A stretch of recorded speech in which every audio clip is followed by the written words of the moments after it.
Hello and welcome to another Midweek Message. 16 centigrade, which is 60 Fahrenheit. 94% humidity. That's high, isn't it? 10-12 millibars on the barometer, and the flag, let's have a look. Actually, the flag's torn. I must take that down and replace it. Looks like it's got ripped. It must have caught up on the pole or something. I'll have to replace that. Anyway, a little bit of a breeze from the west. The weekend was fairly nice. We've had rain on and off, sunshine on and off. 1 minute it's sunshine, we're sitting out on the patio. Lovely, summer has arrived. The next minute, clouds come over and it gets quite chilly. Talk about a typical British summer. I don't know what's going on with the weather, because we're now halfway through July, aren't we? And it's going to be Christmas. Oh, I mustn't say that. I saw a Daft advert advertising some sort of floor cleaner thing. I think it vacuumed the floor as well as washed it or something. And they said it's got twin tank technology. Twin tank technology. Wow, that sounds like something from outer space. Basically, twin tank technology means it has two water tanks. One for the clean water, one for the dirty water. Is that technology? Would you class that as technology?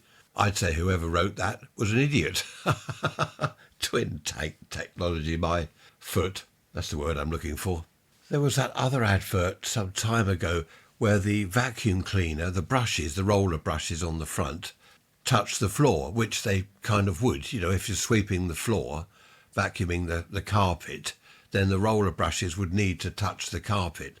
And the advert said something like direct floor contact technology or something like that, direct floor engagement technology. All it meant was that the revolving brushes were actually on the carpet, brushing it. People that write these adverts either think we're idiots or they are idiots, or both. They're all mad. Anyway, next Sunday, this coming Sunday, I was wondering what to do, looking through notes that you've sent me, emails and suggestions, and I thought what we'd do is some kind of timeline in Britain, sort of 50s, 60s, 70s, what happened in each year, especially the 50s, because that's, well, and the 60s. I was there growing up in the 50s and 60s, so that might be interesting. Various things, such as 1952, 4,000 people died in London's Great Smog. Crikey, that's a lot, isn't it? 1953, Ian Fleming published the first James Bond book, Casino Royale. What else have we got here? 54. Oh, Roger Bannister ran a mile in under 4 minutes. There's a lot to talk about here going back. Mary Quant opened her first shop, Bazaar, in Chelsea in London. That was 55. Also in 1955, television adverts began. The first commercial channel was ITV. I remember that in 55. We got a telly in 56. So I would have been 5 years old, and I do remember seeing adverts on the telly in 1956. Crikey, that's a long time ago, isn't it? Suez Crisis, Anthony Eden, the Treaty of Rome. There's so much here. The first postcodes introduced by the post office in Norwich, 1959. I was 8. There's quite a lot to chat about. We've got the 50s, the 60s, the 70s, possibly even into the 80s. What were you doing in the 50s? Were you alive? Were you even born in the 50s, 60s, 70s? What were you doing back then? Raise Rants at protonmail.com. Be good to hear from you. That reminds me, my nephew, years ago when he was young, he said to his mum, I was born in whatever year it was. He said, where was I before I was born? Where was I before I was born? There's a question. Answer that if you can. It's like saying, where will I go when I've passed away? No one knows. I'm looking forward to Friday. I shall tell you why on next Sunday's episode. I really am looking forward to Friday. Something is happening. I shall tell you on Sunday. Our kitchen tiling is all finished, so I've now got to paint the ceiling and just paint the walls above the tiles. So that's all done, that's good. Talking of decorating, Connor, nice to hear from you. Where are you? Up north somewhere, I forget where. Oh, Liverpool, wasn't it? Not quite up north. Well, it is fairly north. You were talking about distemper. You were saying it's dreadful stuff back in the old days. You'd put this distemper on the ceilings and you can't get it off again. And it would peel. I do vaguely remember that. I remember people moaning about it. It was a dreadful paint or emulsion or whatever. Well, it wasn't emulsion. So I've got my work cut out there. Do you remember lino? That was dreadful stuff. When we moved here, there was lino on the kitchen floor. Awful stuff. Well, I suppose back in its day, it was pretty good.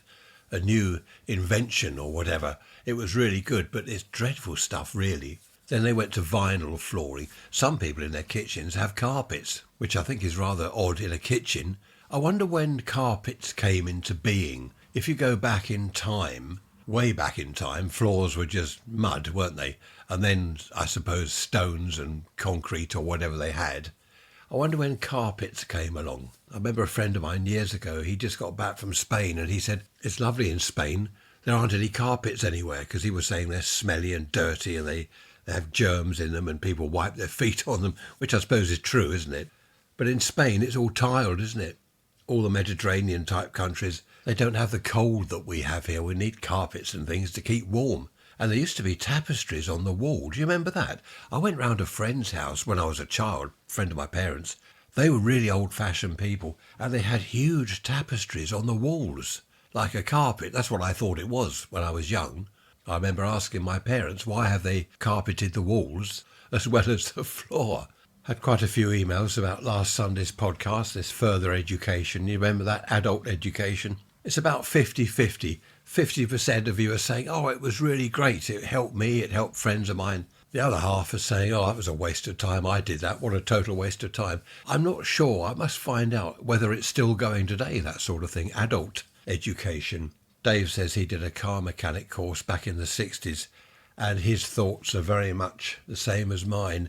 He learnt more in the garage where he worked, actually hands-on with the other mechanics. That's where he learnt the trade.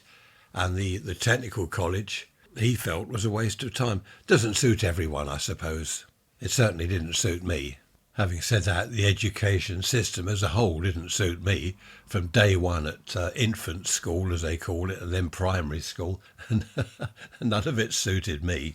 Just going back to the post office and postcodes. In America, you call it zones, don't you? What's that Elvis Presley record? No Such Zone. When did your zones come into being? It is the equivalent, isn't it, of our postcodes? You have zones? Don't know. Let me know. Raise rants at protonmail.com. We were watching telly last night, Talking TV. What was it? Talking Pictures Television. That's the one. Where they got all the old films from the 30s and 40s. Stingray, Thunderbirds, all that stuff. And they had the Mysterons. Who remembers the Mysterons? This is the voice of the Mysterons. Well, I didn't do that very well, did I? Do you remember that? Was it Captain Black? He was the Mysteron man, and Captain Scarlet. And the ladies in that were Harmony, Melody, Symphony. Do you remember that? Angels. The Angels. They were great programmes. I love all that stuff. I know when you look at it now, you look back, it's all rather corny and silly. The puppets on strings all jiggering about and stuff. It all looks a bit silly. But at the time, it was fantastic. It was really great television for kids and adults. I still love it. I remember in the TV workshop in the 60s, when Thunderbirds came on late in the afternoon, we're all watching it. We're all adults in the workshop. We're all watching Thunderbirds. Fantastic. Anyway, enough of that. I hope you're keeping well, looking after yourselves. I am. I've had a haircut. Would you believe I've had a haircut? It was getting long. I couldn't see where I was going. Like the Dulux dog. Who remembers the Dulux dog advert on the telly? That shaggy dog with the hair over his eyes. So I thought I'd better have it cut, just in case it does get warm. We might get some summer here if it warms up a little bit. I don't want a big fur hat on my head, do I? That'll do for now. I shall leave you in peace. I hope the weather's good where you are, and I hope we do eventually get some summer. I shall see you on Sunday, when I shall tell you why I'm looking forward to Friday. I really am looking forward to Friday. Take care, be good, be bad, all the usual nonsense. If you're bad, don't get caught. Don't forget to keep an eye on the website, raiserants.info, photos and stuff there. I shall be adding more very soon. That's it. Thanks for listening. Bye-bye for now.